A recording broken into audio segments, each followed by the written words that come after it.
Hello, Cancer, Sun, Moon, Rising, and Venus signs. Kamusta kayo? Sana po nasa mabuti kayong kalagayan. Welcome back po sa Star Tarot. At kung bago kayo rito, welcome din po kayo. Please subscribe, like, share my videos, and leave me a comment po kung nakaresonate kayo. Thank you. So, yung paunang card ninyo, this is your situation. This is your challenge. This is your advice. And this is your outcome. Yan. So, Knight of Pentacles. Meron ditong mga opportunities na maaaring tinitignan-tignan kayo. May mga opportunities na kumbaga kinikilatis ninyo sa ngayon. No? So, which is really good. Kasi, ano na kayo mas matalino na kayo sa ngayon. Marami na din kayo kasi pinagdaanan sa buhay. Marami na kayong lessons learned in life. Kaya ngayon, natuto na kayo na dapat maging mas matalino na kayo. Diba?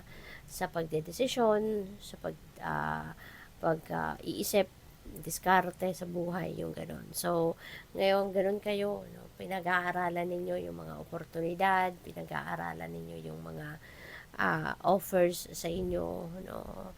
Ngayon, kasi gusto mo na yung galaw or yung decision na gagawin mo will be beneficial talaga for you. Kaya ano ka na ngayon, nagiging wiser ka na. Diba? Inaaral mo muna, sinisipat mo muna, nire-research mo muna before you jump into a conclusion or into a decision. So, which is really good. The challenge is Six of Wands, no? Which is, this is a victory energy. Pero, yung challenge mo dito is how you are going to succeed. No? Ito yung pinaproblema siguro ng iba sa inyo. Anong gagawin ko? Paano ko to mapaperform ng tama? Ano yung gagawin kong strategy dito sa kung ano man ang ginagawa mo or ano man ang gusto mong pagtagumpayan, parang ang challenge mo how you are going to do that. No? So, it's all up to you, 'di ba? Kailangan mo nang siguro mag-research ka, mag-aral ka, magtanong-tanong ka pa, gather more information. So tignan mo, no? Aralin mo, tignan mo kung ano, yung best na gagawin mo. Okay? 'Di ba? Ano na tayo ngayon? Modern age na tayo, no? Sa lahat na lang, 'di ba? Naka-Google, no? So maybe makakatulong sa iyo if you're going to do your own research, 'di ba? So tignan natin kung ano pa. So yung advice sa iyo is the Knight of Cups, no? Knight of Cups is an offer. So baka meron dito mag-o-offer sa iyo na pwedeng tutulong sa iyo. No, baka meron ka din nakikwentuhan na ganito ang sitwasyon ko, I need some help. So, pwedeng merong willing na tumulong sa iyo dito, no? Pwedeng merong dito makikipag-partner sa iyo, no? Makikipagtulungan sa iyo or susuporta sa iyo. So, yung outcome ninyo is strength. Ayan. So, kailangan ninyo lang dito na maging matatag kayo lagi, no? Maging matapang, 'di ba? Be fearless and bold. Kasi there's no room for fear. Dapat, 'di ba? Lagi lang na lakasan mo ang inyong loob. Gisingin mo yung inyong inner strength and courage para anumang klaseng hirap or difficulty, malalagpasan ninyo. 'Di ba? Innate naman sa atin 'yan eh. Kailangan lang natin nagisingin, no? So, kaya ninyo 'yan, 'di ba? Isipin niyo na lang na kung kaya nga ng iba, 'di ba? Nagtatagumpay nga ang iba. Kayo pa ba? 'Di ba? Kaya mo din yun. Magtatagumpay ka din dyan. So, tignan natin kung ano pa yung mga energies surrounding you this week. Kuha tayo ng clarifiers. Ayan. So, we have Queen of Pentacles and Four of Swords. And so, siguro kailangan mo din na maraming opportunity rito, no, na pwedeng dumating talaga. So, maaaring ito yung mga pinagpipilian ninyo. Magaganda. No, magaganda yung mga oportunidad na to. Pwedeng talagang pagkakaperahan ninyo yan. No? Maaring mga big deal, kumbaga, na offers ito na pwedeng dadating sa inyo sa ngayon. So, para hindi kayo malito, hindi kayo ma-confuse, 'di ba? Ng bonggang-bongga, pag-isipan ninyong mabuti. Sometimes, kailangan lang natin ng pahinga, kailangan lang natin ng tulog, no? or meditation would help a lot para na maging malinaw or mas malinaw ang takbo ng isip natin. So, maybe that's what you really need right now. No? Pag-isipan ninyong mabuti.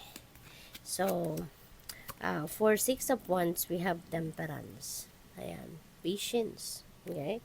You need to be patient din sa sarili mo. Kailangan mo din na maging patient sa mga tao sa paligid mo. Kailangan mo din na maging patient sa mga bagay na kunyari, hinihintay mo na mangyari, diba? So, patience is what you really need right now. Na siguro, hirap ka din dyan kasi baka ikaw ay laging nagmamadali. Baka gusto mo kapag naisip mo, agad-agad, diba? Makuha mo kung anong kailangan mo. No? Hindi naman ganun, hindi ganun ang mundo, diba? So, hindi sa ganung paraan nangyayari ang mga bagay-bagay. So, you really need to be patient. So, with the Knight of Cups, we have 8 of Pentacles. Ayan. So, siguro may inspire ka dito sa mga makakatulong mo. Sa mga mag-o-offer sa'yo ng tulong, maybe they're going to inspire you na, sige, galingan mo na, gagalingan mo na, or gagalingan mo palalo kung ano man ang mga dati na nagawa mo na, mas lalo pang mag-e-effort ka ngayon, no? So, kung pwedeng, the people that are going to help you right now is going to inspire you in a way.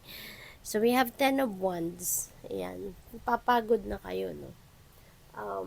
Siguro, ano kayo, yung bang nagne-negative thinking kayo. No? So, maybe you are thinking negatively. Kaya, yung parang na-stress kayo, napapagod kayo. 'Di ba? But, tens also represents beginnings, 'di ba? So, meron dito magtatapos, kaya merong magsisimula. So, maaari na kung dati, baka napapagod na kayo, nahihirapan na kayo, 'di ba, sa sitwasyon ninyo, or sa mga iniisip ninyo, o pwede ngayon, iisipin ninyo na, tama na. 'Di ba? Tama na to. I need to change the course of my life. Maaaring maglalakas ng loob na kayo with the strength energy dyan. Maaaring maglalakas ng loob na kayo na baguhin na yung perspective ninyo. Baka maglalakas ng loob kayo na baguhin na yung pananaw ninyo. So, pwedeng magkaroon ng change of energy dito. No? So, that's really good. So, tignan natin kung ano pa ang mensahe para sa inyo. We have, it is always okay to ask for guidance when the way is unclear. Yeah, hindi naman kayo hihindian ng universe. At mas maganda ngang hihingi kayo ng tulong, hihingi kayo ng gabay. Kasi God is always waiting for you. Diba? Na humingi ka ng tulong. At saka, yung mga guardian angels mo, lagi nakahanda yan. Gihintay lang yan ng go signal from the divine, no? Para utusan sila na, sige, punta ka na kay Cancer at tulungan mo na siya. So, what else? Ano pa ang mga mensahe para sa iyo? We have direction. Do not deviate from your path. Attract a mentor if necessary. Okay? So, plan where you want to be. So, ang importante dito, alam mo muna kung anong direction ang tatahakin mo. Ang importante dito, alam mo muna kung ano ang gagawin mo, ano ang gusto mo, ano ang gusto mong makita sa inyong 3D reality before you can take action, 'di ba? Kasi kung hindi mo alam kung saan ka papunta, kung hindi mo alam, hindi ka sigurado kung anong direction ang tatahakin mo, paano mo 'yan sisimulan, 'di ba? Anong gagawin mo muna? 'Di ba? Kaya importante na alam mo muna din kung ano ang pupuntahan mo. Ano yung resulta or ano yung outcome na ine-expect mo. So, we have poised. Ayan. So, siguro din, baka ang iba sa inyo, baka alam din talaga ninyo ngayon kung anong gusto ninyo. You know? O pwede kasi yung poised energy na yan. That signifies that you know pretty much kung ano ang gagawin mo. You have a clear idea, diba, kung anong gagawin mo. Well, that's good. Diba? Kung alam mo talaga kung anong direction ang tatahakin mo, then you must know kung ano nga yung gagawin mo, how you're going to navigate that path. So, good luck sa'yo. So, tignan natin kung ano pa ang ganap Final message ninyo ito, Cancer. So, we have hops. Encourage sleep.